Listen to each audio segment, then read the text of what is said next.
సంక్షోభాలను ఎదుర్కోవడం, వాటి నుంచి అవకాశాలు సృష్టించడం చంద్రబాబు కొత్త కాదు. ఇకపై కొత్త చంద్రబాబును చూస్తారని ప్రచార టై నుంచి చెప్తూ వస్తున్నారు.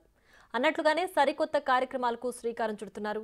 సవాళ్లు చాలానే ఉన్నా తన దూరదృష్టి, సుదీర్ఘ అనుభవంతో అన్నిటినీ సెట్ చేస్తా అంటున్నారు.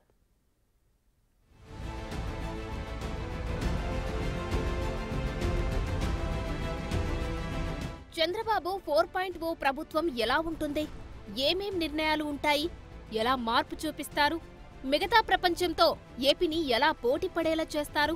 ఇలాంటి డౌట్లన్నీ ఇప్పుడు ఉన్నాయి. అయితే తన మంత్రివర్గం నుంచే మార్పు, తనదైన మార్కు చూపించేందుకు సిద్ధమయ్యారు చంద్రబాబు. ప్రభుత్వం సక్సెస్ఫుల్ గా రన్ అవ్వాలంటే టీం వర్క్ చాలా కీలకం. సో ఈ టీం వర్క్ ను స్పీడప్ చేసేలా మంత్రులను రెడీ చేస్తున్నారు.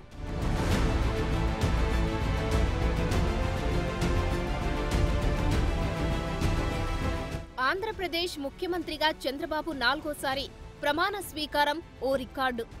ఉమ్మడి ఆంధ్రప్రదేశ్లో 2 సార్లు, విభజిత ఆంధ్రప్రదేశ్లో 2 సార్లు చంద్రబాబు సీఎంగా ప్రమాణం చేయడంతో CBN 4.0 రికార్డు ఆయన సొంతమైంది. తెలుగుదేశం పార్టీ ప్రభుత్వంలో 41 ఏళ్ల కిందటి చరిత్రను చంద్రబాబు తిరగరాశారు. ఉమ్మడి ఆంధ్రప్రదేశ్లో 3 సార్లు సీఎంగా ఎన్టీఆర్ చరిత్ర సృష్టిస్తే ఆ తర్వాత నీలం సంజీవరెడ్డి, మర్రి చెన్నారెడ్డి, కోట్ల విజయభాస్కర్ రెడ్డి, వైఎస్ రాజశేఖర్ రెడ్డి 2 సార్లు ముఖ్యమంత్రులుగా పనిచేశారు. ఇప్పుడు చంద్రబాబు మాత్రం 4వసారి సీఎం పగ్గాలు చేపట్టారు. అందుకే చంద్రబాబు 4.0 ప్రభుత్వంపై భారీ ఆశలు, ఎలా పనిచేస్తారన్న ఆసక్తి ఉంది.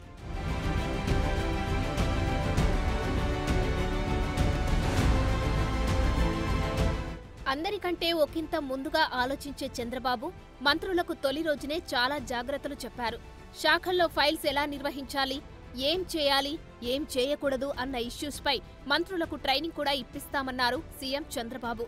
రోజువారీ కార్యకలాపాల్లో మంత్రులకు సహకరించేందుకు MBA అర్హత కలిగిన వారిని నియమిస్తామన్నారు. శాఖల వారీగా శ్వేతపత్రాలు సిద్ధం చేసి ప్రజల ముందు ఉంచేందుకు రెడీ అవుతున్నారు. ఈ లెక్కన గత 5 ఏళ్లలో ఏ శాఖలో ఏం జరిగింది, ఎక్కడెక్కడ తప్పులు జరిగాయి, ఎన్ని అప్పులు చేశారు, ఎంత నష్టం జరిగింది, ఇవన్నీ బయటకు తీయనున్నారు. జగన్ హయాంలోనే రివర్స్ విధానాలు, అరాచకాల్ని ప్రజలకు వివరించేందుకు సిద్ధమవుతున్నారు.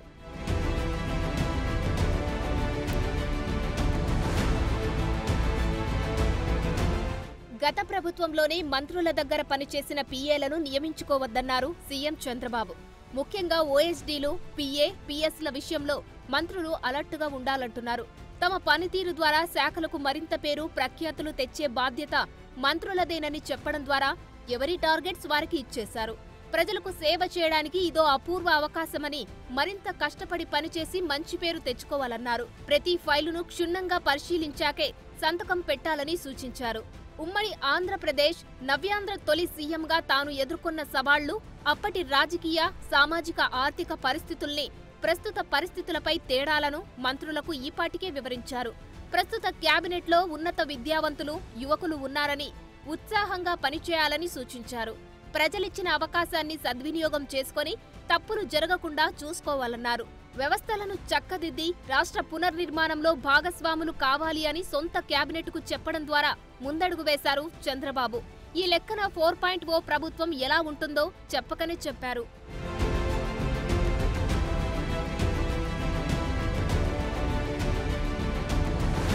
సంక్షోభాలను ఎదుర్కోవడం, వాటి నుంచి అవకాశాలను సృష్టించుకుని అద్భుతాలు సృష్టించడం చంద్రబాబుకు కొత్త కాదు.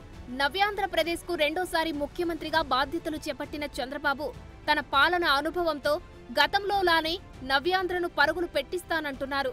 ప్రజాపాలన కొనసాగిస్తామని, వేసే ప్రతి అడుగు ప్రజల కోసమే వేస్తామని చంద్రబాబు చెబుతున్నారు. ఇకపై కొత్త చంద్రబాబును చూస్తారని ఎన్నికల్లో గెలిచిన దగ్గర నుంచి చంద్రబాబు అంటున్నారు. ఓవైపు సంక్షేమ పథకాల అమలు, ఇంకోవైపు అభివృద్ధి, ఈ రెండింటినీ జోడుగుర్రాల్లా పరుగులు తీసే ప్రణాళికను చంద్రబాబు రెడీ చేసి పెట్టుకున్నారు. రాష్ట్ర చరిత్రలో ఎన్నడూ లేని విధంగా ప్రజలు ఇచ్చిన తీర్పును నిలబెట్టుకొని గౌరవించే బాధ్యత తనకుందని సీఎం అంటున్నారు.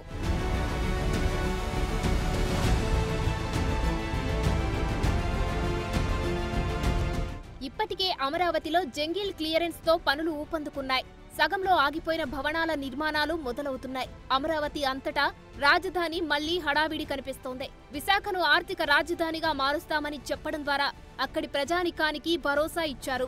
ఆంధ్రప్రదేశ్ గాడిన పెట్టడానికి భారీగా పెట్టుబడులు కావాలి. పారిశ్రామికవేత్తలకు రాష్ట్రంపై నమ్మకం కలిగించాలి. రాజధాని నిర్మాణాన్ని నిరంతరాయంగా కొనసాగిస్తూనే పోలవరం పూర్తి చేయడం, ఇచ్చిన మాట తప్పకుండా సూపర్ 6 సంక్షేమ పథకాలను అమలు చేయడం ఇవన్నీ సవాళ్లుగా ఉన్నాయి. కేంద్రంలో టీడీపీ భాగస్వామిగా ఉండడంతో నిధులకు పెద్దగా ఇబ్బంది ఉండబోదనుకుంటున్నారు.